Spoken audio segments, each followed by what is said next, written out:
बहुत बहुत स्वागत है सभी का पढ़ेकर ऑनलाइन पर। आज की क्लास के माध्यम से फाइनली हम बीए फर्स्ट सेमेस्टर के लिए हिस्ट्री का पूरा मॉडल पेपर क्वेश्चन पेपर लेके आ चुका हूँ। ये जो मॉडल पेपर क्वेश्चन पेपर है, साथ में इसके मैं जो है आंसर भी कराता चलूंगा, जिससे इसका जो है आंसर कहीं भी आपको ढूंढने की भी आवश्यकता नहीं पड़ेगी और इस सभी प्रश्न उत्तर आप तैयार करके अपने एग्जाम में जो है अच्छे नंबर प्राप्त कर सकते हो। इसकी पीडीएफ वगैरह आपको यदि चाहिए तो आप मेरा टेलीग्राम ज्वाइन कर लीजिए, वहाँ पर आपको सारी पीडीएफ आपको अवेलेबल है, आसानी से वहाँ से जो है डाउनलोड कर सकते हैं। चलेगा, बहुत ही तीव्र गति से इस पेपर पर हम चर्चा करेंगे। पूरा पेपर आपका इसी तरह का आएगा। आपका हिस्ट्री का आपका पेपर है ये, ठीक है। ये आपका मेडिवल हिस्ट्री का पेपर है। आपका एंशिएंट हिस्ट्री का पेपर अलग होता है, उसको जो है उसकी भी मैंने वीडियो बना दिया है, आप जाकर प्ले लिस्ट में जरूर देखिएगा। प्ले लिस्ट की लिंक मैं डिस्क्रिप्शन में डाल दूंगा या फिर आई बटन में लिंक दे दूंगा। आप जाकर जो है सभी सब्जेक्ट यानी मैंने ऑल सब्जेक्ट के जो है model paper important question answer का वीडियो ऑलरेडी प्रोवाइड कर रखा है। आपको कोई भी बुक खरीदने की आवश्यकता नहीं पड़ेगी। आप जो है हमारे इंपोर्टेंट क्वेश्चन आंसर से यदि उस पूरे वीडियो के सारे प्रश्न यदि आप तैयार कर लेते हो तो इससे बाहर आपको कोई भी प्रश्न अपने एग्जाम में नहीं देखने को मिलेगा, इस बात की मैं गारंटी लेता हूँ, ठीक है। फिलहाल के लिए आप मॉडल पेपर देख लीजिएगा, इसका मैं साथ में सोल्यूशन भी कराता चलूंगा। इससे आपको ये पता चलेगा कि पेपर जो है कैसा आता है मेरे एग्जाम के और कितने कितने परसेंट जो आते हैं कितने खंडों में, और जो है कौन कौन से परसेंट जो एग्जाम में ज़्यादा बार रिपीट हो रहे हैं, सब कुछ इस पेपर से आपको पता चलेगा, ठीक है।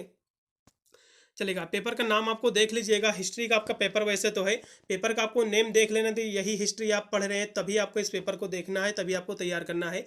एंशिएंट टाइम जो है रियल ईयरली आपका मेडिवल इंडिया आपका जो है 1200 AD, ठीक है, 1206 AD इसमें आपको पढ़ना रहेगा। ये पेपर आपको नेम देख लेना है, यदि सेम पेपर का नेम है तभी आपको तैयार कर लेना है। यदि आपका एंशिएंट हिस्ट्री का पेपर है तो आप दूसरा मॉडल पेपर आपको देखने की आवश्यकता पड़ेगी, ठीक है।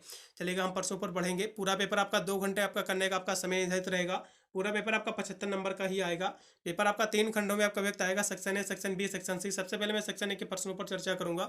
यदि इसके प्रश्नों की बात कर ले तो इसमें टोटल आपके 10 प्रश्न आपके पूछे गए हैं। मैं 10 प्रश्नों का आंसर करा रहा हूँ, जरूर उनको तैयार कर लो। बिल्कुल यही प्रश्न आपको अपने एग्जाम में देखने को मिलेंगे, ठीक है। बिंदुसार कौन था, ये प्रश्न पिछले 2-3 साल से काफी बार रिपीट हो रहा है। बिंदुसार कौन था, इतिहास से आप क्या समझते हैं, हिस्ट्री का आपका पेपर ही है तो हिस्ट्री क्या होती है, ठीक है, इसके बारे में भी हम बताएंगे। इसके बाद 4 पुरुषार्थ क्या होते हैं, ठीक है। ये तीनों क्वेश्चन हम यहाँ से कराने का प्रयास करेंगे। यही क्वेश्चन, ये सारे क्वेश्चन आपके रिपीटेड क्वेश्चन, यदि आप कुछ भी नहीं तैयार करते हो इस मॉडल पेपर का ही, मान लो आपका कल पेपर लगा हुआ है, आपने कुछ भी अभी तक नहीं देखा है, तो यदि इस मॉडल पेपर के ही सारे प्रश्न आप देख के चले जाते हो तो आप इस पेपर में अच्छे नंबरों से पास हो जाओगे, कोई भी प्रॉब्लम नहीं होगी आपको। तो पहले बिंदुसार कौन है, इतिहास से क्या समझते हैं आप, इतिहास से क्या आशय है, 4 पुरुषार्थ क्या हैं, सबके बारे में हम जो है एक एक बिंदु पर जो है हम अध्ययन करेंगे। तो सबसे पहले बिंदुसार कौन थे, इनके बारे में हम देखेंगे, ठीक है। तो बिंदुसार की हम बात करें तो ये जो है बिंदुसार जो है मौर्य राजवंश के राजा थे। कौन थे, बिंदुसार जो था ये मौर्य राजवंश के राजा थे और जो चंद्रगुप्त मौर्य के पुत्र थे। ये जो बिंदुसार जो था ये चंद्रगुप्त मौर्य का पुत्र था, ठीक है। ये मौर्य राजवंश का जो राजा भी था। और देखो बिंदुसार को जो है अमित्रघात और सिंहसेन, मद्रसार और जो है अजात शत्रु परिसार भी कहा जाता है, ठीक। इन्हें जो अमित्रघात के नाम से भी जाना जाता है। और बिंदुसार जो है महान सम्राट अशोक के जो है पिता है, ठीक है। अब जो बिंदुसार आपके हैं, आपने अशोक महान का आपने नाम सुना होगा। इन्हीं बिंदुसार का ही लड़का जो है अशोक महान है, जो बहुत सारी उपलब्धियां प्राप्त की, बहुत सारे कार्य किए, तो इनका पुत्र ही था अशोक महान, ठीक है। ये भी थोड़ा सा और आगे हम देखेंगे। चंद्रगुप्त मौर्य और जो है धरधरा के पुत्र आपका बिंदुसार ने जो है काफ़ी बड़े राज प्रशासन संपदा जो है प्राप्त किए और उन्होंने जो है दक्षिण भारत की तरफ भी जो है राज्य का विस्तार किया। और चाणक्य जो है उनके समय के जो है कह सकते हो प्रधानमंत्री बनकर रहे, ठीक है। और देख लीजिएगा बिंदुसार के जो है शासन में तक्षशिला के लोगों ने जो है 2 बार विद्रोह किया। पहली बार विद्रोह बिंदुसार के बड़े पुत्र सुसीमा के जो है कुप्रशासन के कारण हुआ और दूसरे विद्रोह का जो है कारण अज्ञात, और जो है पर इन्हें जो है बिंदुसार के पुत्र अशोक ने जो है दबा दिया था, ठीक है। इनके पुत्र जो अशोक थे, अशोक महान ने काफ़ी मदद किया है, कह सकते हो अपने शासन को बहुत ही शक्तिपूर्वक चलाया इन्होंने, ठीक है। चलो अब हम देखेंगे अगले परिभाषा की, इतिहास से क्या समझते हैं, इतिहास से क्या आपका आशय है। ये क्वेश्चन बहुत ही महत्वपूर्ण बन जाता है क्योंकि आपका पेपर का नाम ही आपका हिस्ट्री है। तो हिस्ट्री क्या है, वैसे तो इतिहास आपको सभी को पता होगा, कुछ पहले ऐसी घटनाएं हुई हैं, घटित हुई हैं जिसको हम किताबों के माध्यम से पढ़ते हैं, यही हमारी इतिहास कहलाती है, ठीक है। तो चलेगा, हम इसी पर हम अध्ययन करेंगे। इतिहास क्या है, इतिहास किसे कहते हैं, इस प्रश्न के जो है कई उत्तर हो सकते हैं, लेकिन आमने सामने कई परिभाषा जो है प्रस्तुत किया गया है। जो आपको अच्छा लगे उसे आप जो है चुनकर कह सकते हैं। कहने का मतलब नीचे परिभाषा लिखी हुई, इनको आप देख लीजिएगा। तो इतिहास क्या है, इतिहास जो है ज्ञान की वह शाखा है जिसमें जो है हम मानव जाति से संबंधित जो है पिछली घटनाओं का जो है अध्ययन करते हैं, यही इतिहास कहलाता है। इनका कहने का मतलब जो है, इतिहास जो है ज्ञान की वह शाखा है, वह ब्रांच है जिसमें जो है हम मानव जाति जो हम लोग सब मानव जात ही हैं। तो मानव जात ने जो है इससे पहले जो घटनाएं हुई हैं उनके साथ, हमारे पूर्वजों के साथ, तो ये जो घटनाएं हुई हैं पहले, तो उन्हीं का जो है हम अध्ययन करते हैं पाठों के माध्यम से, उनकी घटनाओं का हम अध्ययन करते हैं, उनके बारे में हम जानकारी प्राप्त करते हैं। तो यही सब जो है इतिहास कहलाता है। ठीक है, बहुत ही अच्छी परिभाषा है, आसानी से आपको तैयार हो गई होगी। अब देखो दूसरी परिभाषा, किसी विशेष लोग जो है, किसी विशेष लोगों, देश, अवधि, व्यक्ति आदि से जो है संबंधित पिछले घटनाओं की जो है निरंतर अव्यवस्थित एवं जो है सार्थक कथा को जो है हम इतिहास कहते हैं। और देखो अगली परिभाषा भी दी हुई है कि किसी भी जो है स्थान पर घटित घटनाएं या फिर जो है उससे संबंधित घटनाएं जो किसी व्यक्ति, समाज एवं जो है सार्वजनिक क्षेत्रों से संबंधित हो और उन तत्वों को जो है क्रम अनुसार जो है विवेचना किया जाता हो, इतिहास कहलाता है, फिर इतिहास कहते हैं। ठीक है, ये सारी परिभाषा है। एक और परिभाषा दी हुई लास्ट में कि प्राचीन से लेकर अब तक मानव जात से संबंधित घटनाओं का जो है साक्ष्य या फिर तत्वों पर आधारित जो एक वर्णन होता है। ठीक है, यही आपका इतिहास का कहते हैं, इससे ही हम। ठीक है, ये सारी परिभाषाएं थी, आप तैयार कर लीजिएगा। फिर अगला क्वेश्चन हम कह दिया कि चार पुरुषार्थ क्या है। तो चार पुरुषार्थ की हम बात करें तो आपका जो है धर्म, काम, मोक्ष, अर्थ जो है, ये चार पुरुषार्थ इनको कहे जाते हैं सनातन धर्म में। ठीक है, चलिएगा इसको हम देखेंगे। तो ये चार पुरुषार्थ जो है हिंदू धर्म में जो है मानव जीवन के जो है उचित लक्ष्यों के उद्देश्य को दर्शाते हैं। इनमें से इनके बारे में जो है ज़्यादा जानकारी आप यहाँ से प्राप्त कर सकते हैं। तो धर्म, अर्थ और काम और मोक्ष ये होते क्या हैं, इनके बारे में हम पता करते हैं। तो धर्म का मतलब होता है धार्मिकता, नैतिक मूल्य, मानव के जो है नियमों का पालन करना और दूसरों के प्रति जो है अपनी दया और जो है अपनी करुणा दिखाना, ये जो है धर्म होता है अपना। और फिर यदि हम अर्थ की बात करें तो अर्थ क्या होता है, तो अर्थ का मतलब होता है समृद्धि, आर्थिक मूल्य, अपनी और जो है अपने परिवार की ज़रूरतों को जो है पूरा करने के लिए जो है कड़ी मेहनत करना, ये आपका अर्थ कहलाता है। अगले फिर दिया हुआ इसमें काम क्या होता है, तो काम का मतलब होता है आनंद, प्रेम या फिर जो है मनोवैज्ञानिक मूल्य और जीवन का जो है आनंद लेना और जो है अपनी इच्छाओं को पूरा करना, यही आपका काम कहलाता है। अगला फिर मोक्ष क्या होता है भैया, तो मोक्ष की यदि हम बात करें तो मोक्ष का मतलब होता है मुक्ति। ठीक है, मोक्ष का मतलब होता है मुक्ति, आध्यात्मिक मूल्य, आत्म साक्षात्कार और जन्म और मृत्यु के चक्र में से जो है मुक्ति जो है प्राप्त करना, यही आपका जो है मोक्ष कहलाता है। ठीक है, ये सारे आपके चार पुरुषार्थ थे, मैंने चारों के बारे में बता दिया है, आप तैयार कर लेना, बहुत ही महत्वपूर्ण प्रश्न बिल्कुल फंसेगा एक। फिर अगला क्वेश्चन भी आपका कि आश्रम व्यवस्था क्या होती है। ठीक है, पहले आश्रम व्यवस्था होती थी जिसमें सभी जो है गुरुकुल पढ़ाई जैसे कि चलती थी, शिक्षा ग्रहण करते थे, तो वही प्रकार के भी आश्रम व्यवस्था थी एक। ठीक है, फिर पृथ्वीराज, ये जो है तृतीय कौन था, जिसे हम पृथ्वीराज चौहान के नाम से भी जानते हैं इनको, ये कौन थे। फिर चंद्रगुप्त प्रथम कौन है, इन सारे के बारे में हम अध्ययन करेंगे अब। ठीक है, तो सबसे पहले आश्रम व्यवस्था क्या है इस पर हम चर्चा कर ले रहे हैं। तो आश्रम का अर्थ होता है कि जो है श्रम करना या फिर प्रयत्न करना, प्रयत्न यानी जो है प्रयास करना किसी के बारे में, यानी आश्रम व्यवस्था में जो है प्रवृत्ति और जो है निर्वृत्ति, भोग व जो है त्याग, आपका लैंगिकता और जो है परलैंगिकता में जो है समन्वय स्थापित होता है और जिससे जो है मानव का जो है सर्वांगीण विकास संभव हो सके, यही इनका प्रयास होता था आश्रम व्यवस्था में। ठीक है, तो हिंदू धर्म के चार जो है आश्रम और उसके जो है नाम यहाँ से मैं बता दे रहा हूँ, जैसा कि जो है ब्रह्मचर्य आश्रम हो गया। ठीक है, इसमें जो है ब्रह्म से संबंधित जो है शिक्षा दी जाती थी। ठीक है, इसमें देखा जाए हिसाब से तो भौतिक विकास एवं जो है वेदों का जो है ज्ञान अर्जन करने हेतु जो है जीवन के प्रथम जो है 25 वर्ष जो है आपको ब्रह्मचर्य आश्रम में जो है हेतु निर्देशित किए जाते थे। विद्यार्थी 12 वर्ष की अवस्था से जो है आश्रम में प्रवेश किए कराए जाते थे, यानी इनका कहने का मतलब ब्रह्मचर्य जो आश्रम होता था इसमें 12 वर्ष से लेकर 25 वर्ष तक जो है कह सकते हो या फिर बचपन से लेकर ब्रह्मचर्य का पालन करते थे, ये आश्रम होता था एक दूसरा होता था गृहस्थ आश्रम। ठीक है, तो गृहस्थ आश्रम की बात कर ले तो इसमें जो है 25 साल से लेकर 50 जो है वर्ष की आयु तक जो है निर्धारित होती थी और गृहस्थ आश्रम का महत्व जो है 3 आश्रमों से जो है अधिक माना जाता है। ठीक है, ये गृहस्थ आश्रम का मतलब होता है उसके बाद जो घर संभाला जाता है ये उसका आश्रम हो गया। फिर अगला क्वेश्चन भी आपका वानप्रस्थ, ये कौन सा होता था, ये जो है 50 से लेकर जो है 75 आयु की जो है तक जो है निर्धारित था। वो अपने जो है और अपने परिवार कर्तव्यों को जो है से मुक्त होकर मोक्ष की तलाश में जो है इस आश्रम में जो है प्रवेश कर जो है वैराग्यपूर्ण जीवन जो है व्यतीत करता था व्यक्ति पहले का। फिर अगला आपका दिया हुआ कि संन्यास आश्रम, ये क्या होता था, तो संन्यास आश्रम होता था कि 75 साल से लेकर जो है 100 वर्ष तक जो है पहले मनुष्य की आयु जो है 100 वर्ष ही बताई गई थी, 100 वर्ष तक जीता भी था। अब तो एक अलग बात है।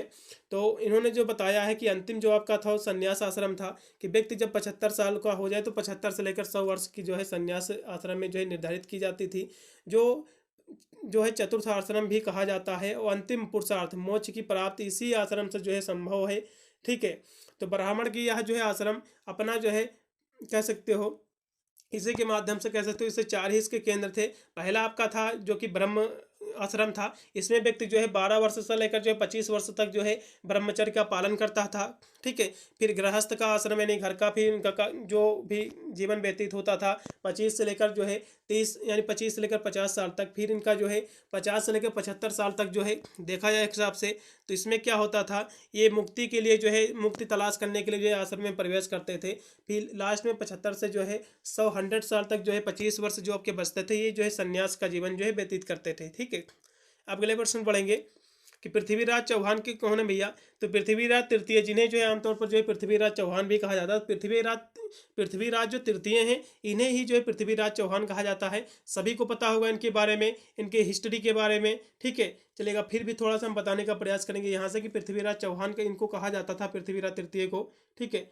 और जो है चौहान वंश के जो है ये राजा थे, और इन्होंने जो है वर्तमान उत्तर पश्चिमी भारत के जो है पारंपरिक चौहान क्षेत्र सपाट लक्ष्य पर जो है शासन किया। इन्होंने जो है वर्तमान राजस्थान, हरियाणा, दिल्ली, पंजाब, मध्य प्रदेश और उत्तर प्रदेश के कुछ हिस्सों पर जो है इन्होंने जो है नियंत्रण भी किया था। ठीक है।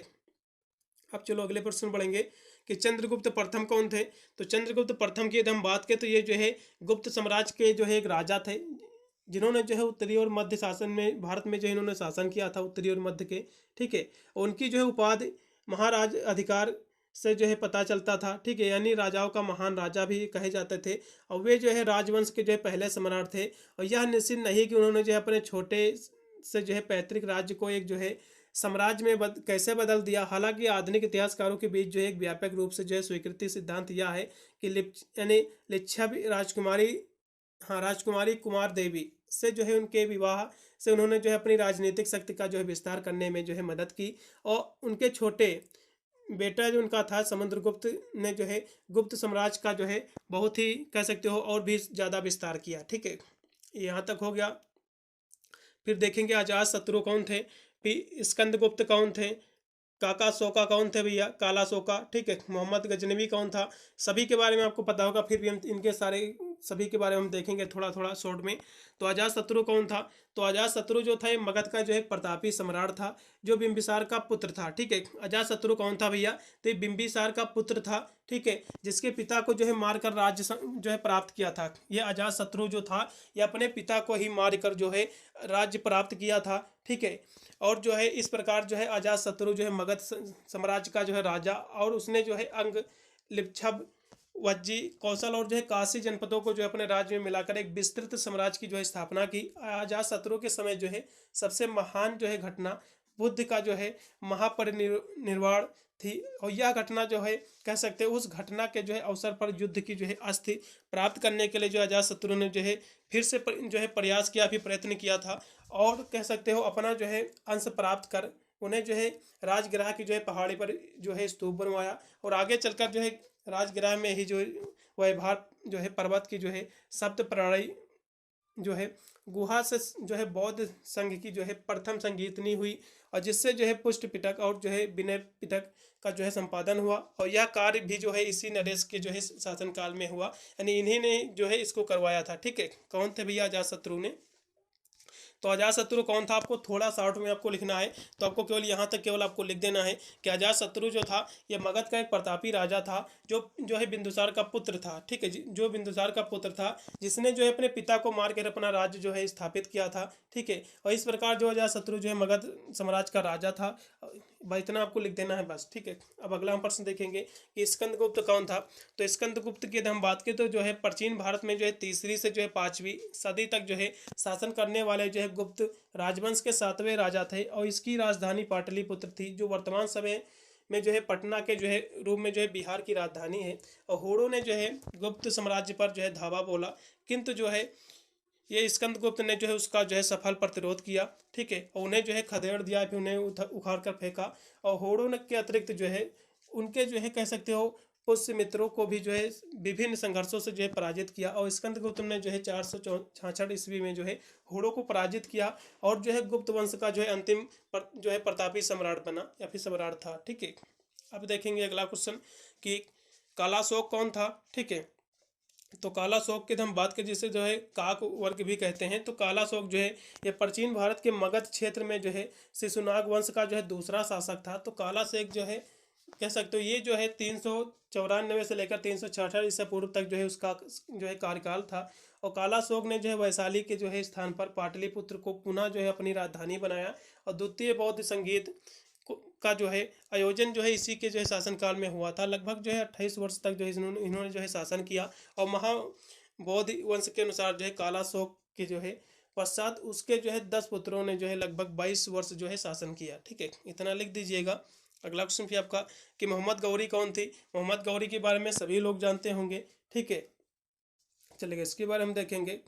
तो मोहम्मद गौरी जो थे ये गजनी का जो है शासक था। मोहम्मद गजनवी जो है ये गजनी का शासक था, जिसने जो है 971 से लेकर 1000 जो है 30 AD तक जो है शासन किया, और यह जो है सुबक्तगीन का जो है ये पुत्र था। ठीक है, और भारत में जो है धन संपत्ति से जो है आकर्षित होकर जो है मोहम्मद गजनवी ने जो है भारत पर 17 बार आक्रमण किया, और यहाँ के जो है धन दौलत को लूट कर जो है अपने देश ले गया। ठीक है, तो सभी को बारे में आपको पता होगा, इसका मकसद लूटना ही था भारत को। ठीक है, चलेगा भाई इतना ही आपको लिख दीजिएगा, थोड़ा सा देख लीजिएगा इसको। चलेगा, हम अगले प्रश्न पढ़ेंगे क्योंकि ये शॉर्ट के ही क्वेश्चन थे। अब यहाँ से सेक्शन बी के प्रश्न आ गए हैं, अब इसको हम देखेंगे। टोटल इसमें आपके 7 से 8 प्रश्न पूछे जाएंगे। ठीक है, लेकिन इसमें खासियत यह है, इसमें मान लो 7 प्रश्न पूछेंगे, लेकिन आपको करना क्या भैया, 5 ही प्रश्न करना है। 3 प्रश्न आपके एक्स्ट्रा बन रहे हैं, इनको भी भैया रट लो। बिल्कुल आपका सेक्शन बी वासी इन्हीं पेपर से आपका क्लियर हो जाएगा, कोई अन्य पेपर आपको देखने की आवश्यकता नहीं पड़ेगी। चलेगा, देखिएगा फिर सेक्शन बी में। तो सेक्शन बी की हम बात करें तो इसका जो पहला क्वेश्चन आपका दिया हुआ कि नवपाषाण कालीन जो है संस्कृत की प्रमुख आपको विशेषताओं का आपको वर्णन करना है। ठीक है, अब इसमें जो आपको उत्तर देना पड़ेगा, जितने वर्डों में कह रहा है वही हिसाब से आपको उत्तर भी लिखना पड़ेगा, तभी आपको पूरे नंबर मिलने के चांसेस रहेंगे। ठीक है, ये देख लीजिएगा 100 से लेकर 150 वर्ड तक आपको कम से कम इसका उत्तर लिखना ही पड़ेगा, और सेक्शन ए में आपको 50 वर्ड लिख दीजिएगा, 30 वर्ड, तब भी आपको उतने ही नंबर आपको मिल जाएंगे। चलेगा, जिसके हम नवपाषाण कालीन की जो है प्रमुख विशेषताओं की हम बात करें तो यहाँ से इसकी विशेषताएं जो हम विस्तार से अध्ययन करेंगे, क्योंकि ये क्वेश्चन जो है हमारा जो पूछा गया है ये 7 से 8 नंबर में पूछा गया है, तो कम से कम आपको 150 से लेकर आपको जो है 200 वर्ड तो आपको लिखना ही पड़ेगा इस क्वेश्चन में। तो यहाँ से इसकी हम विशेषताओं पर चर्चा करेंगे। इसकी हम विशेषताओं की हम बात करें तो जो है नवपाषाण युग में जो है बहुत सारी विशेषताएँ हो गई थी, मनुष्य में जो है बहुत सारी जो है खोज करना शुरू कर दिया था, कुछ ऐसे कार्य प्रारंभ कर दिए थे, उन्हीं के बारे में हम देखेंगे इनकी जो है विशेषताएं क्या थी। तो नवपाषाण युग में से जो है सभी जो है ऐतिहासिक चरणों में जो है सबसे विकसित जो है चरण है, जितने भी आपके काल थे आपके पाषाण काल। ठीक है, तो इसमें सबसे ज़्यादा जो विकसित जो चरण था वो था नवपाषाण काल, क्योंकि इसमें जो है इस युग में जो है पहली बार जो है मनुष्य जो है खेती करना प्रारंभ कर दिया था, और साथ में जो है पशुओं को पालना शुरू कर दिया था, और साथ में जो है औजारों और हथियारों की भी जो है प्रगति हुई थी, यानी हथियार भी बनाना प्रारंभ कर दिया था। ठीक है, तो इन्हीं के बारे में हम देखेंगे इसकी विशेषताओं में। चलेगा, थोड़ा सा यहाँ से अध्ययन करेंगे, फिर में इसकी विशेषताओं पर हम देखेंगे। तो नवपाषाण काल जो है पाषाण काल का अंतिम जो है और आखिरी चरण है या फिर भाग है इसका, और यह अवधि जो है बाकी चरणों से जो है अलग है, डिफरेंट है। यह जो है निर्धारित करने के लिए महत्वपूर्ण भूमिका निभाती है कि इस समय में जो है मानव जाति कितनी विकसित हुई है, और इस चरण का जो है सबसे आकर्षित हिस्सा जो है इसे जो है बाकी चरणों से जो है अलग बनाता है, और वह जो है कृषि जानवरों का जो है पालन पोषण। इस अवधि में जो है इस अवधि से पहले यानी मनुष्य जो है नवपाषाण काल से पहले कैसा था कि मनुष्य जो है जानवरों का शिकार करता था, कच्चा मांस वगैरह खाता था, उसके बाद आग की खोज हुई, फिर आग के माध्यम से उसको पकाकर खाने लगा। अब नवपाषाण काल में आते आते जो इन्होंने क्या किया कि इन्होंने जो है खेती करना प्रारंभ कर दिया, और जो है जानवरों को पालना प्रारंभ कर दिया। तो इनकी कह सकते हो थोड़ी इनकी विचार बदली, या फिर कह सकते हो इनकी प्रगति हुई इनकी जीवन में, तो इन्होंने ऐसा करना प्रारंभ कर दिया। ठीक है, अब देखो लेकिन नवपाषाण काल में जो है मानव में जो है विकास हुआ। ठीक है, इनमें प्रगति हुई, और मानव जात में जो है पौधे लगाना प्रारंभ कर दिया, जो मनुष्य को जो है ईंधन का रूप कार्य करते थे लोगों के लिए, और साथ में फल वगैरह भी देते थे। और साथ में जो है खाद्य पदार्थों की जो है कटाई करना प्रारंभ कर दिया। और जो है दिन प्रतिदिन जो है इनका जीवन जो है कह सकते हो उपयोगी जो है जानवरों को जो है पालना प्रारंभ कर दिया, यानी इनका उपयोगी जीवन जो है होने लगा, पहले से ज़्यादा बेहतर सुख इनको महसूस होने लगा। फिर यहाँ से इनकी देखेंगे हम प्रमुख जो है विशेषताएं क्या है, ठीक है। तो इसकी हम विशेषताओं की बात कर ले तो इन्होंने जो है पशुओं का जो है पालन पोषण जो है प्रारंभ कर दिया था इस काल में, ठीक है। तो ये हेडिंग छोड़कर आपको लिखना है, इसके अंतर्गत आपको क्या लिखना है कि इस अवधि में जो है जानवरों का पालन जो है सफल और जो है लाभकारी जो है पालतूकरण शुरू किया गया था नवपाषाण काल में। और जानवरों का जो है पालतूकरण बहुत उपयोगी था। वे न केवल जो है खाने के लिए बल्कि जो है कृषि के लिए भी उपयोगी थे। इस अवधि में जो है शुरू होने से कुछ समय पहले ही आम और लोकप्रिय जो है पालतूकरण जैसे कि कुत्ते, बकरियां, खरगोश और मवेशी थे। नवपाषाण कालीन जो है 19 जो है कह सकते हो 9500 ईसा पूर्व में जो है देखा गया था। और जानवरों के जो है पालतूकरण के जो है ने जो है खेती, बीज बोने और जो है महत्वपूर्ण पौधे को जो है उगाने की प्रक्रिया में भी जो है मदद की। और जानवरों ने जो है अनाज, फलियां और सब्जियों की जो है खेती में जो है मदद करते थे, ठीक है। इस तरह से आपको लिख देना है।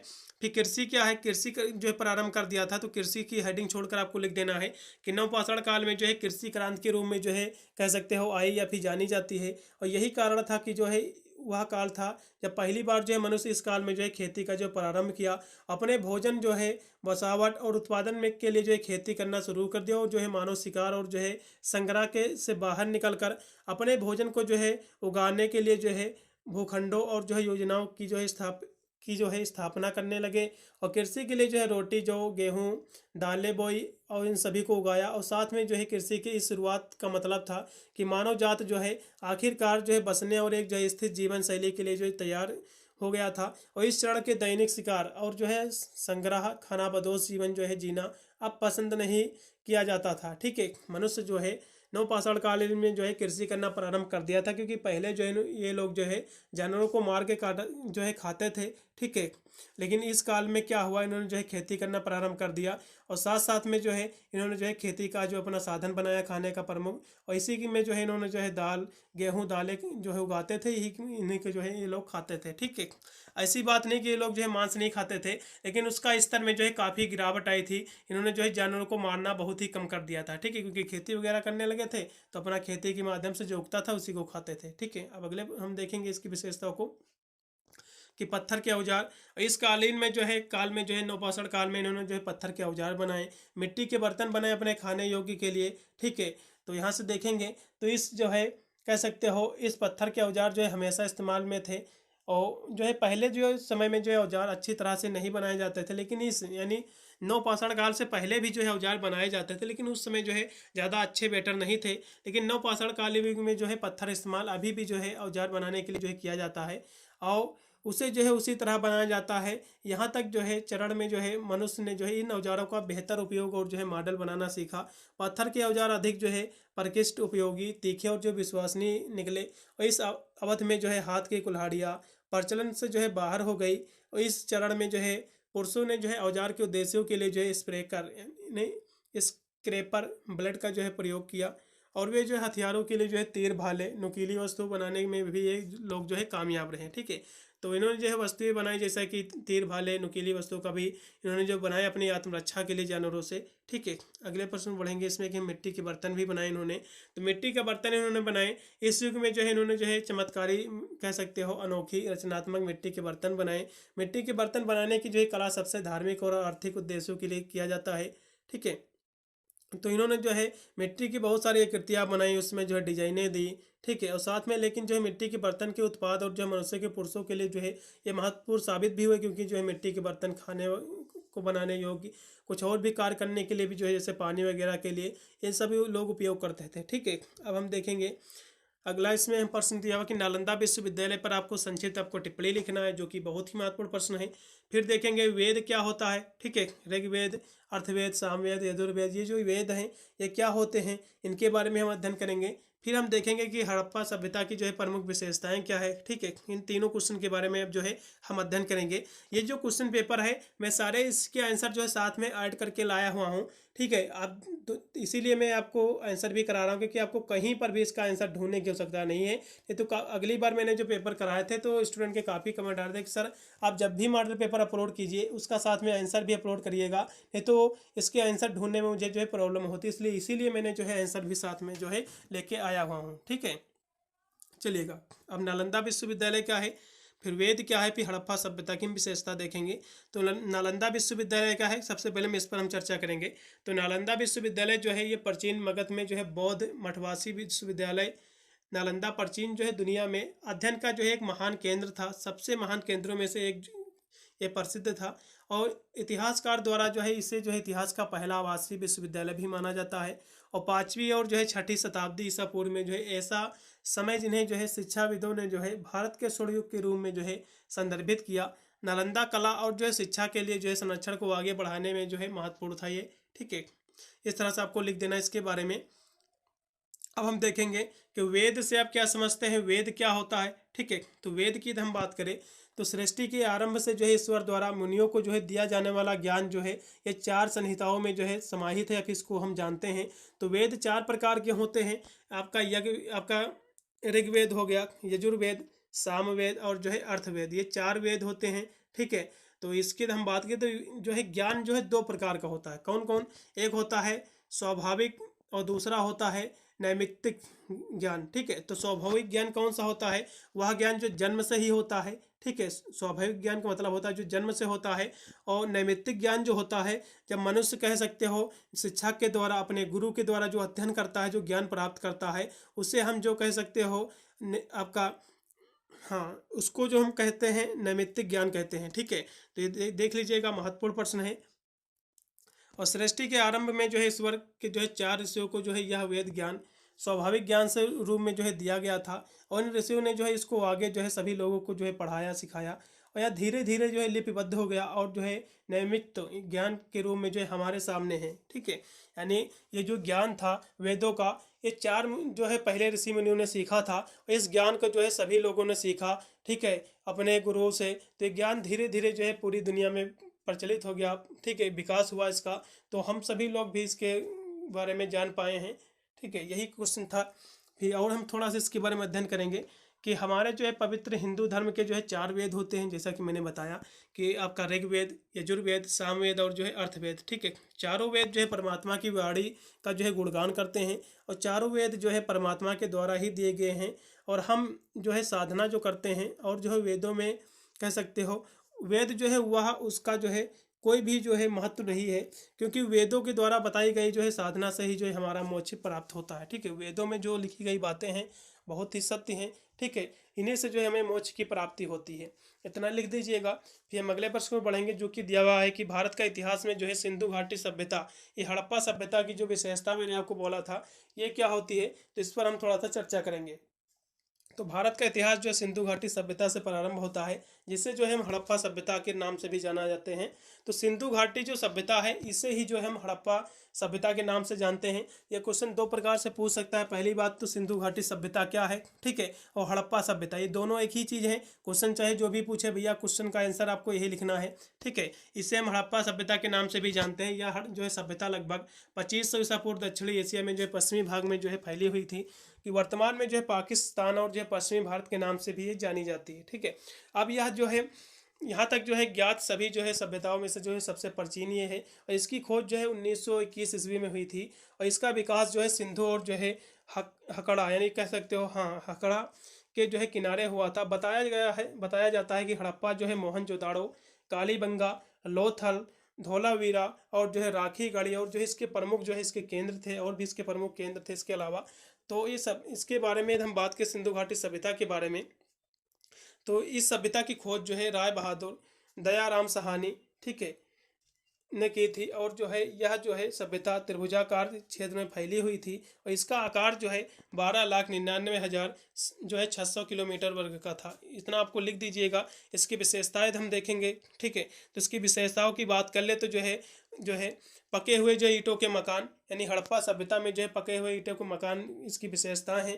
ठीक है, और देखेंगे सड़कों का चौड़ा होना, ये इसी की जो है हड़प्पा सभ्यता में जो है ये सब संभव हुआ, ये सब कार्य हुए, तो यही इसकी विशेषताएं हैं। ठीक है, सड़कें इसमें चौड़ी की गई, और सड़कों का जो है समाकोष पर कह सकते हो समाकोण पर जो है एक काटती हैं, और पानी के लिए जो है निकास व्यवस्था भी कराई गई इस सभ्यता में। और जो है सीवरेज लाइन का भी किया गया प्रबंधन, और प्रौद्योगिकी ज्ञान भी इसी, और चिकित्सा ज्ञान, ये सभी जो है इसकी विशेषताएं हैं, इसमें सब जो है संभव हुआ। ठीक है, अब अगले हम प्रश्न में बढ़ेंगे, जो कि दिया हो कि राजपूत सिद्धांत को समझाना है। राजपूत क्या होता भैया, ओरिजिन ऑफ राजपूत, बहुत ही महत्वपूर्ण प्रश्न है ये। और भारत में जो है सामंतवाद के उदय के कारण क्या है, उस पर टिप्पणी आपको लिखना है। सामंतवाद क्या होता है, हम दोनों क्वेश्चन देखेंगे। तो राजपूतों की उत्पत्ति के हम बारे में पहले देखेंगे। तो राजपूत जो है शब्द, सबसे पहले कह सकते हो इसका प्रयोग जो है 6ठी शताब्दी में शुरू हुआ था। राजपूतों की जो है उत्पत्ति विवाद का एक विषय है, क्योंकि राजपूतों की उत्पत्ति के बारे में जो है 4 प्रमुख विचारधाराएं हैं। ठीक है, कौन कौन सी विचारधाराएं हैं। पहली इसकी विचारधारा कि राजपूत का जो है विदेशी मूल सिद्धांत था। यह सिद्धांत कहता है कि राजपूत जो है शक, कुषाण, होड़ आदि जो है जातियों के जो है वंशज हैं। ठीक है, और डीवी स्मिथ जो है इन्होंने लिखा भी है कि इनका सिद्धांत का इन्होंने समर्थन किया और कहा है कि राजपूतों के विदेशी मूल के पीछे जो है जेम्स टाड का जो है मुख्य तर्क यह था कि लोग अग्नि की पूजा करते थे, और जो है अग्नि ही जो है शक और होड़ों का जो है मुख्य देवता था। कुछ लोग कहते हैं ये जो है राजपूत जो है ये जो है शक और जो है कुषाण, होड़ के जो है जातियों के वंशज थे। ठीक है, और कुछ लोग मानते हैं कि मिश्रित सिद्धांत, जैसा कि दूसरा इन्होंने लिखा है, दूसरे लोग कहते हैं कि मिश्रित उत्पत्ति सिद्धांत। इन्होंने यहाँ से डॉक्टर डीपी चटर्जी ने लिखा है, इस सिद्धांत के अनुसार राजपूत एक जो है मिश्रित जात के थे। ये एक इनकी कोई जात नहीं थी। ये कह रहे हैं कि राजपूत जो थे मिश्रित जात के थे, उनमें कुछ जो है आर्यों के भी वंशज थे। ठीक है, और जबकि जो है कुछ जो है होड़, शक आदि जो है विदेशी जाति भी थे। इस तरह से इन्होंने बताया है।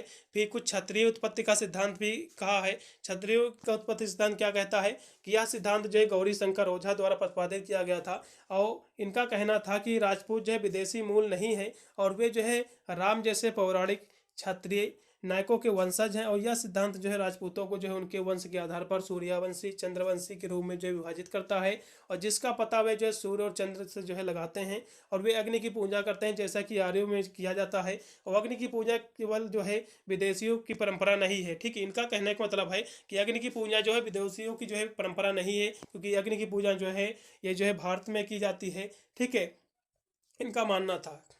अब अग्निकुंड सिद्धांत, यह सिद्धांत जो है चंद्रबरदाई और पृथ्वीराज रासों में आता है, और यह सिद्धांत के अनुसार जो है राजपूत जो है हस्य वरिष्ठ द्वारा जो है माउंट आबू के जो है मुख्य गुरु शिखर पर किए गए जो है यज्ञ का एक परिणाम था। और अग्निकुंडे के जो है 4 राजपूत वंश, चौहान, चालुक्य, परमार और प्रतिहार, इनके कहने का मतलब जो है इनके सिद्धांत से ये समर्थन करते हैं। इनका सभी जो इनके विद्वान थे सभी के कहीं ना कुछ कहते हैं विदेशी थे। ठीक है, कहते हैं कि होड़ों के ये वंशज थे, और कुछ लोग कहते हैं कि ये जो है होड़ों के साथ साथ देखा जाए ये जो है कह सकते हैं हिसाब से ये राजपूत जो थे, ये कुछ जो है राजपूत जो है विदेशी भी आते थे, विदेश से इनका संबंध था, कुछ होड़ थे। और यहाँ से जो है क्षत्रिय उत्पत्ति जो भारत की हम बात की, तो भारत के लोग इन्हें क्या मानते थे, तो भारत का गौरी शंकर ने ओझा ने कहा है कि जो राजपूत थे ये विदेश के नहीं थे, क्योंकि जो है राम जैसे पौराणिक क्षत्रिय यानी नायकों के वंशज थे, ये जो है राम के ही वंशज थे। और कहते हैं कि यह सिद्धांत जो है राजपूतों को उनके वंश के आधार पर सूर्यवंशी, चंद्रवंशी के रूप में विभाजित किया गया, जिसका पता वे चंद्र और जो है सूर्य से लगाते हैं, और वे अग्नि की पूजा करते थे, जैसा कि आर्यों में लिखा गया है। ठीक है, आर्यों में लिखा है कि अग्नि की पूजा केवल जो है विदेशियों की परंपरा नहीं है, ये जो परंपरा है ये भारतीयों की परंपरा है अग्नि की पूजा करना। तो इनका भी कहना सही है। तो अब ये वाले आपको ऑप्शन लिख दीजिएगा, ये वाला आपको लिख देना है, ये महत्वपूर्ण है, क्योंकि ये भारत की बात है तो भारत ज़्यादा बेटर रहता है। अगले हम प्रश्न की बढ़ेंगे कि भारत में जो है सामंतवाद का उदय क्या होता है, अभी उदय का कारण क्या है। तो जो है पहले क्या होता था कि राजाओं ने जो है सैन्य जनरलों और जो है अधिकारियों को जो है उसकी सेवा के लिए जो है इनाम तौर पर जमीन दी थी। ठीक है, कहने का मतलब जो है पहले राजा जो होते थे उनके जो सैन्य शक्ति थी, उनका जो राजा, इनके जो अधिकारी थे होते थे, तो उनके लिए जो है इन्होंने जो है ज़मीन दी थी, और इन ज़मीनों के साथ साथ जो है किसान की उपज और जो है श्रम पर जो है भी अधिकार दिए थे। और समय के साथ साथ जो है बड़े भूभाग पर नियंत्रण राजाओं के बजाय जो है जमींदारों के हाथ में चला गया, और किसान जो है जमींदारों के पर जो है अधिक जो है निष्ठा रखते थे। ठीक है, कहने का मतलब जो है राजाओं ने, जो पहले राजा होते थे, तो सामंतवाद का मतलब ये होता है कि पहले राजा जो है पूरी राजा की ही पूरी रहता था, वो क्षेत्र रहता, तो एरिया रहता था कि उस राज्य को जीत लो, वो मेरा हो गया, तो राजा के ही रहता था, उसमें रहने वाले किसी का भी उसका भाग नहीं रहता था। तो इनका कहने का मतलब है कि सामंतवाद वह होता है कि राजा की जो सैन्य शक्ति उसके साथ जो लड़ी, तो उनको जो राजा ने इनाम दिया उसके तौर पर उन्होंने जो है भूमि दे दी खेती करने के लिए। तो ये जो भूमि है हमेशा के लिए दे दी गई, तो यही आपका सामंतवाद आपका कहलाता है। ठीक है, चलेगा। अगले प्रश्न में बढ़ेंगे, जो कि आप कहते हैं कि भारत पर जो है अरब आक्रमण के प्रभाव की आपको विवेचना करना है, और जो है मौर्यकालीन जो है प्रशासनिक व्यवस्था पर आपको जो है संक्षिप्त आपको टिप्पणी लिखना है। तो पहले हम देखेंगे कि भारत में जो है अरबों के आक्रमण पर जो है क्या प्रभाव हुए थे। तो भारत में जो है आक्रमण से जो है कह सकते हो, भारत में जब अरबों ने जो है आक्रमण किया था, अरब के लोगों ने, तो यहाँ पर जो है इस्लाम का बोझ बो दिया था। ठीक है, इस्लाम का बोझ जो है बीज बोया था। फिर दूसरी इसकी हम प्रभाव की बात करें तो अरबों ने जो है भारत में पहली बार जो है गुलाम बनाने की जो है प्रथा शुरू की थी, और अरबों ने जो है भारत में जो है प्रारंभिक मुस्लिम बस्तियां भी बसाई थी, और अरबों ने जो है सिंध में जो है ओट पालन और खजूर की खेती का भी प्रचलन किया था, और अरबों ने जो है दिरहम नामक जो है सिक्के का भी जो है प्रचलन करवाया था। कहने का मतलब जो अरब जो आए थे पहले मुसलमान, यहाँ से जो है इस्लाम नहीं था भारत में, क्योंकि सब हिंदू ही थे। तो इन्होंने जो अरब जब आए तो यहाँ से जो है पहले तो मुस्लिम अपनी जो है यहाँ से रिलीजन को इन्होंने बनाया। ठीक है, इसका बीज बोया, फिर इन्होंने जो है गुलाम बनाने की प्रथा शुरू की, फिर जो है धीरे धीरे जो है इन्होंने मुस्लिम बस्तियाँ बनाना प्रारंभ कर दिया। ठीक है, तो बाद में जो है बहुत सारे यहाँ से इनके जो है प्रभाव थे, इसके बहुत सारे इसके आक्रमण के प्रभाव भी हुए, जैसा कि अरबों के जो है दिरहम नामक जो है सिक्के का भी इन्होंने जो है प्रचलन किया था अरबों ने, और अरबों ने जो है सिंधवासियों और जो है जजिया कर नामक भी कर इन्होंने वसूला था, और साथ में जो है अरबों ने जो है भारत की जो है संपत्ति को लूटा और देश के आर्थिक यानी ढांचों को जो है तहस नहस भी किया था। अब ये अगला इसमें इसकी दी हुई है कि धन की कमी के कारण जो है विदेशियों द्वारा क्षतिग्रस्त की जो है कई कला यानी कृतियों को जो है फिर से नहीं बनाया जा सकता है। ठीक है, इतना आपको लिख देना है, बहुत ही महत्वपूर्ण। फिर अगला क्वेश्चन आपका है कि मौर्य प्रशासन का जो है आपको संक्षिप्त आपको विवरण देना है। मौर्य प्रशासन क्या है इसके बारे में हम देखेंगे। तो मौर्य प्रशासन के बारे में जो है जानकारी हमें जो है मेगस्थनीज की जो है इंडिका और जो है कैटल के जो अर्थशास्त्र से मिलती है। मौर्य जो है शासन अशोक के जो है शिलालेखों से जो है से भी हमें जो है मौर्य प्रशासन के बारे में जो है जानकारी मिलती है। और मौर्य जो आपका प्रशासन का जो उद्देश्य था वो था राज्य को स्थापित करना। ठीक है, और राज्य के जो है स्थायित्व प्रदान करने के लिए जो है मौर्य शासन अधिक से अधिक जो है कर वसूलते थे, और जो है साम्राज्य में जो है शांति और सुख बनाए रखने के लिए जो है जन कल्याण का जो है कार्य भी करते थे मौर्य लोग। और चंद्रगुप्त मौर्य ने जो है मौर्य प्रशासन को जो आधार प्रदान करने के लिए कार्य किया, किंतु जो है बाद में मौर्य शासकों ने भी जो है विभिन्न प्रयोगों के माध्यम से मौर्य प्रशासन को जो है स्थायित्व प्रदान किया, और फिर जो है मौर्य प्रशासन ने जो केंद्रीय प्रांतीय और जो स्थानीय प्रशासन में भी जो इसको विभाजित किया। ठीक है, फिर हम देखेंगे यहाँ से फिर आपका सेक्शन सी आपका स्टार्ट हो गया। तो इसके हम प्रश्नों की बात करें तो इसमें 2 ही प्रश्न आपको करना रहेगा, लेकिन 4 प्रश्न आपके पूछे गए हैं। आप चारों प्रश्न रट लो वो भैया, पूरी तरह आपका सेक्शन सी भी आपका क्लियर हो जाएगा। अब देखिए उसके प्रश्न अब देख लीजिएगा। पहला क्वेश्चन हम कह दिया कि भारत में जो है रीति रिवाजों का आपको विवेचना करना है कि भारत में रीति रिवाज क्या होते हैं। कोई पर्व वगैरह मनाया जाता है तो उसकी रीति रिवाज क्या है, जैसे कि टीका लगाना, सूर्य नमस्कार करना, प्रार्थना करना, ठीक है, नमस्ते करना, तो ये सब जो है रीति रिवाज है। ठीक है, तो इनके बारे में हम देखेंगे। फिर हम देखेंगे सभ्यता क्या है, जो है हड़प्पा सभ्यता के पतन के कारण क्या है, वैदिक कालीन आर्थिक स्थिति क्या है, हर्षवर्धन की उपलब्धियों का आपको मूल्यांकन करना है। ये सारे प्रश्न हम चारों देखेंगे। अब तो हिंदू धर्म की जो है रीति रिवाज क्या है हम इसको देखेंगे। ठीक है, जैसा कि अंतिम संस्कार करना, और भी हो विवाह को भी जो है कह सकते हो माना गया है। ठीक है, ये सारे जो है कह सकते हो हिंदू धर्म की जो है रीति रिवाज हैं। तो हिंदू विवाह जो है एक धार्मिक संस्कार माना गया है, हिंदू विवाह जो है धार्मिक संस्कार है। और विवाह में जो है कन्या जो है पराण ग्रहण और जो है सप्तपदी जैसे कि धार्मिक कृत्य किए जाते हैं। शादी के बाद जो है दुल्हन के परिवार जो है द्वारा दूल्हे का जो है स्वागत किया जाता है। ये सब इसके कह सकते हो रीति रिवाज है।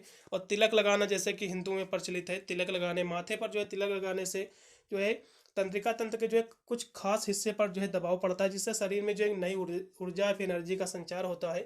इससे जो है एकाग्रता बढ़ती है और चेहरे की जो है मांसपेशियों में जो है रक्त का संचार भी होता है। फिर सूर्य को जल चढ़ाना। ठीक है, शास्त्रों में बताया गया कि सूर्य को जो है जल चढ़ाने से कई सारे शुभ मिलते हैं, इसके कई लाभ मिलते हैं। फिर हाथ जोड़कर नमस्कार करना, ये भी है। हाथ जोड़कर नमस्कार करना भारतीय संस्कृति का एक हिस्सा है। तो ये सारे जो है हिंदू रीति रिवाज थे। ठीक है, मैंने आपको बता दिया परंपरा। अब हम देखेंगे कि हड़प्पा सभ्यता के जो है पतन के कारण कौन कौन से थे। ठीक है, तो इसके बहुत सारे कारण थे, जैसे कि भौगोलिक एक कारण था, आर्थिक कारण था। तो भौगोलिक कारण क्या था कि बार बार जो है बाढ़ आ जाना। भौगोलिक कारण यानी बार बार जो है बाढ़ आ जाना, नदियों के जो है बेसिन के जो है सूखने से, भूकंप जो है, समुद्र स्तर में जो है दबाव, जलवायु परिवर्तन जैसे कारण जो है बहुत ही कह सकते हो इलाके में शुष्क हो गए थे।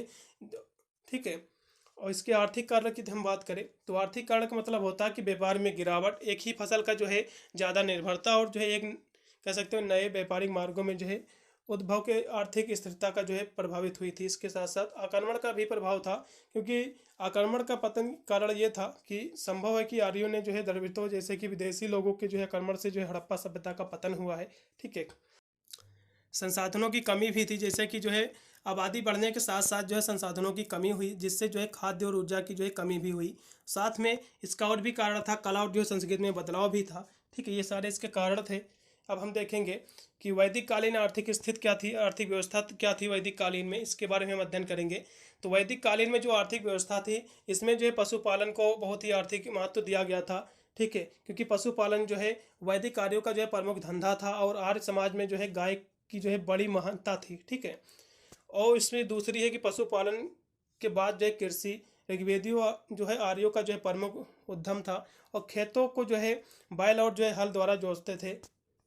फिर इसका तीसरी की बात करें तो इसके तीन ही प्रमुख कारण थी। पहले इसकी जो आर्थिक व्यवस्था थी, पशु का पालन करना।